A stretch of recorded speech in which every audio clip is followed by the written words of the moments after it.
Oh, don't ask me why I said that. I don't know why I felt I had to say that. Anyway, welcome to your new moon in Aquarius magic moon message. We have made it. Uh, if you're okay with mass extinction events, we have made it to one of the most significant cycles in human history.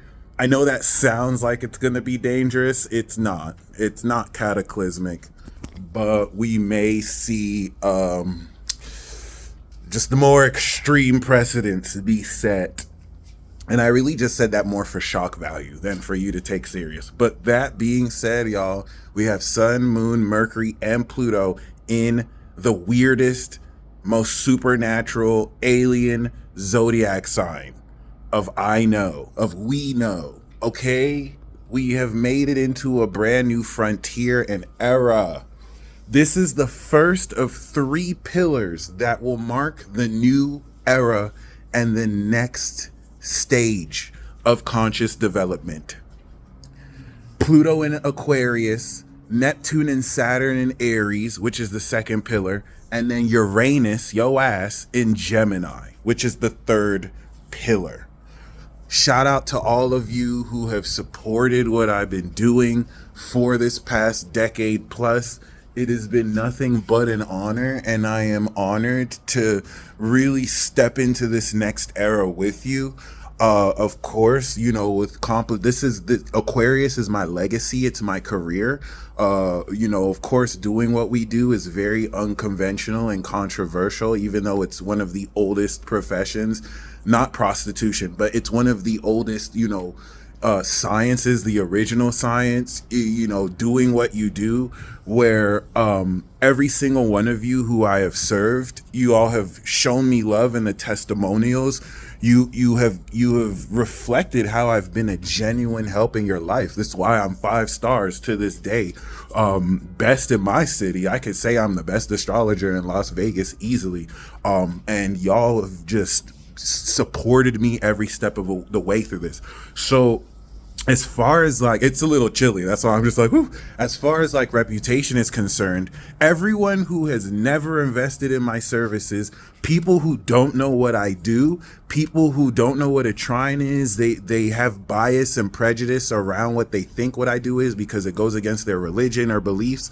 These are the people who will call me scammers. They will call me frauds. They will call me pseudoscientists, which the work in and of itself speaks to know that I have 100% rate. Everyone who actually knows what I do or has actually gotten a reading and has actually been served, they don't say that. They say I'm actually legit. So this level of success that, just like myself, you in your respective field may be feeling really reflects the difference between actual versus perceived value. Do I let the people who want to try and diminish my success, to try and act like I am just some grifter who is performing pseudoscience, get to me? No, because I know real human beings who throughout 10 years and over 4,000, I have 2 astro.com accounts with at least 1,000 charts. The work that has to go in to read over 1,000, 2,000, 3,000 people, you know what I'm saying? That's experience. And not a single one of those people in a psychic arts industry riddled with frauds who cold read and lie to people for their money, not a single one of those people can say that I've ever stole money from them, defrauded them, or scammed them. That, to me, that's success. To me, y'all teaching me the value of what is worth more than money, waking up to messages and testimonials of how I have been a real impact in your life, that's success that nobody can take away from me. So, in seeing that the people who have, not that I'm speaking of anyone specific, it's just the general sentiment in the air, when your integrity threatens other people's inauthenticity and they just desperately struggle for words to throw at you, they don't affect me because of you. All right. And that's why it's just so enjoyable to do what I do, because y'all have helped me find value in a space that has seek to ridicule me. and almost put me down because I am legitimately doing the Lord's work. Okay. That being said, this was not about bragging for me. I just wanted to show you what this looks like for me in my 10th house of career, and how I'm very excited to awaken this next cycle where we take this to the next level. And just like I've expressed this, Aquarius is in a house in your chart where you may have gone through similar, where people, who are threatened by the innovative and different nature of maybe how what you do going against what is accepted in society and tradition and culture, which is dying, by the way. All of tradition and culture since the 1800s is going into the trash. Like, this eclipse we're coming into is bringing in a whole new generation of children who, pioneer values that disgust the older generation. It happens every generation. Opposition, this happens. It's nothing new.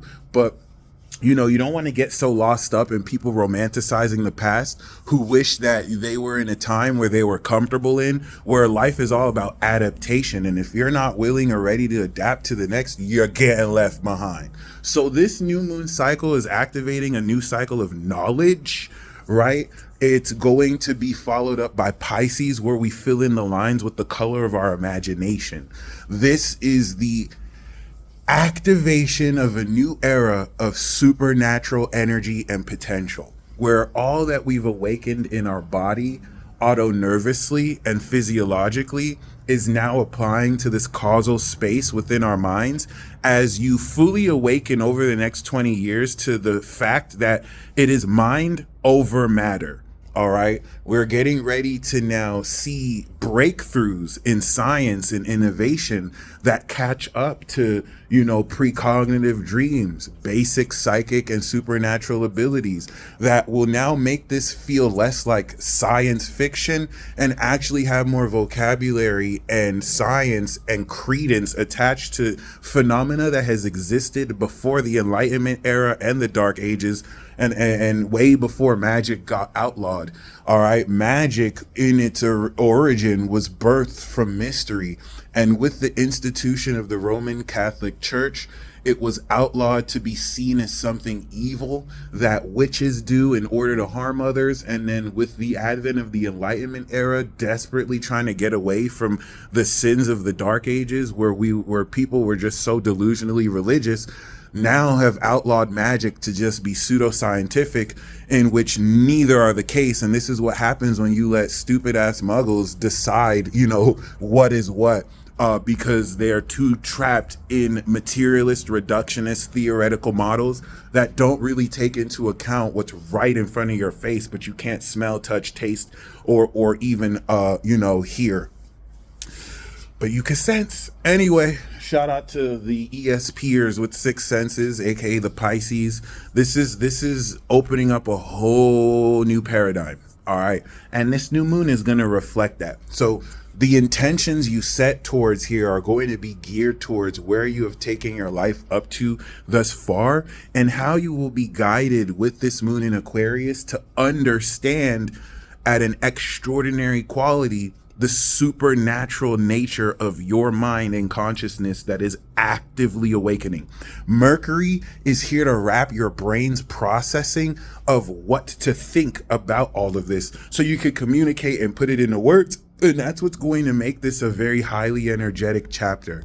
The trine the moon will make to Jupiter in Gemini will also now take this understanding of knowledge and expand your vocabulary around how much more to put it into words creatively. And of course, the sextile to Aries with the North Node and but really Chiron is going to account for the completion of ego vulnerabilities we will activate again when the moon goes over Chiron. But to see in that short 28-day space how much you have strengthened the sureness of self, where a lot of these ego vulnerabilities come in relative to how other people treat you versus who you have decided and know you are. And this is what with this new moon is going to complete so much more confirmation of who you have always known you are. At this point, you've received all the synchronicities. You've gained so much confirmation from yourself and others. And this in Aquarius, which is this, 11th house of rewards, where we are also activating these cycles of who belongs around us and who is in our dream team, or who really is in our team rooting with us and who we're rooting for. This is just going to tie everything together in preparation for one of the most legendary eclipse cycles in Pisces and Virgo of all time. Now, is it really the most legendary cycle of all time? I'm just going to say it is. Like, we're talking about all of human history. So that's a really bold ass claim, but I stand on that. I'm going to say that right now. That being said, I think the last time we had an eclipse of this caliber was in the 1800s, and considering that's when the first American Civil War happened, you see where I'm getting here? All right, cool. So with that being said, y'all, don't get so caught up in the polarization of people who are way too invested in media stories, where you have certain sides that are for something and then others that are vehemently against it. There's truth in all things. Only be focused on what's true, and regardless of what side is saying, and align to that, your choice, right? But this is where you're going to begin to know. The knowledge will now adjust what we believe through Pisces, and that perspective of belief of who we are, we activate again in Aries, where we're going to bring in more elements of this new age through Saturn and Neptune in Aries, and then Uranus in Gemini by August. So spring and summer of this year are going to be legit skis. I like the word legit skis. I just made it up. And that's really all I have to say. Enter the supernatural. We are activating a 20-year Star Wars arc that will bring us into this advanced society era arc cycle. And this new moon is just going to really activate what this energy is like for you. And you don't have to know more than you have to know right now, because as we're activating this next era, the moon through Aquarius, as it continues the cycle, will subconsciously guide this extraordinary Aquarian sun awareness, as Mercury will also catch up to what you're aware of by processing the higher knowledge of this extremely awakened quality. It's well deserved for those of you who've done the work, and this is definitely going to begin to make obsolete old doubts and thoughts you've had relative to your lie to yourself that anything is impossible where you're possible, so nothing is impossible. I thought that was fire. I thought I ate with that. So with that being said, my friends, okay, this is it. Congratulations. What more did I want to say? I think there's something else. The moon just entered Aquarius, by the way. It's like breaking through into a new frontier as we complete that previous harvest. But look forward to seeing clear, thinking clear, smelling clear. This is a direct act, especially for those of you who have 0 to 5 degrees Aquarius in your chart. You're first up. I've already seen some Aquarians awakening, like extremely. So we just getting started.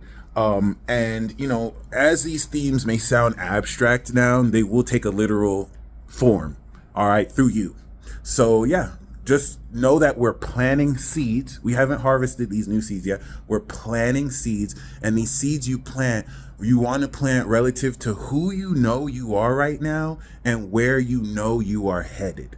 That's it. What is it that you have accepted, and that's what you want to really, plant these seeds towards. Stay tuned. Tomorrow we're going to have this ceremony.